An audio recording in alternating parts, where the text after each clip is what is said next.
வெறும் 13 வயசு, 10th கூட முடிக்கல. ஆனா சம்பளம் 1 கோடி ரூபாய். வைபவ் சூரியவன்ஷி செஞ்ச இந்த சாதனையை நீங்களும் உங்க வீட்டுல செய்யணுமா? அதுக்கு அவர் பண்ண மாதிரியே நீங்களும் உங்க அப்பா அம்மா கிட்ட உங்களோட பேஷனை புரிய வச்சு உங்களோட பார்ட்னரா மாத்தணும். அது எப்படிங்கிறத இந்த வீடியோல சொல்றேன். ஃபர்ஸ்ட், வெறுமனே எனக்கு ஒரு பேஷன் இருக்குன்னு மட்டும் சொல்லாமல் அதை பற்றின ஃபுல் பிளானை கொடுங்க. நெக்ஸ்ட் 5 இயர்ஸில் அந்த இண்டஸ்ட்ரி எப்படி இருக்க போகுது, அந்த இண்டஸ்ட்ரியில் நீங்கள் எந்த ரோல் ப்ளே பண்ண போகிறீங்க, என்ன மாதிரி காலேஜில் சேர போகிறீங்க அப்படின்ற ஃபுல் பிளானை டேபிளில் வைங்க. செகண்ட், சும்மா வாய் வார்த்தையாக சொல்லாமல் நீங்கள் அதுக்காக என்ன செஞ்சுருக்கீங்க, செஞ்சுக்கிட்டு இருக்கீங்க, என்னென்னலாம் அச்சீவ் பண்ணீங்கன்ற ஃபுல் ஒர்க் சாம்பிள்ஸையும் உங்கள் ஃபேமிலிகிட்ட காட்டுங்க. தேர்ட், இன்கேஸ் இந்த கேரியர் செட் ஆகலைனாலோ இந்த காலேஜ் செட் ஆகலைனாலோ என்னோட பிளான் பி ஆப்ஷன் இதுதான் அப்படின்னு உங்களோட ஆப்ஷன்ஸையும் கொடுங்க.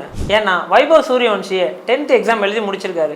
அவரோட பிளான் பி கிளியராக இருக்குது. இந்த மாதிரி உங்களோட பிளான் பியை ரெடி பண்ணுங்கள். ஸோ இந்த 3 விஷயத்தை நீங்கள் ஃபாலோ பண்ணிங்கன்னா உங்கள் பேரண்ட்ஸ் உங்கள் பேஷனுக்கு கண்டிப்பாக எளிமையாகவே இருக்க மாட்டாங்க. இன்னும் எனக்கு பேஷனே ஃபைன் பண்ணல சார் அப்படின்னு உங்களுக்கு தோணுச்சுன்னா பேஷன் எனக்கு கமெண்ட் பண்ணுங்கள். நம்ம 2 பேரும் ஒன்றா உட்காந்து உங்களோட பேஷனை ஃபைன் பண்ணுவோம்.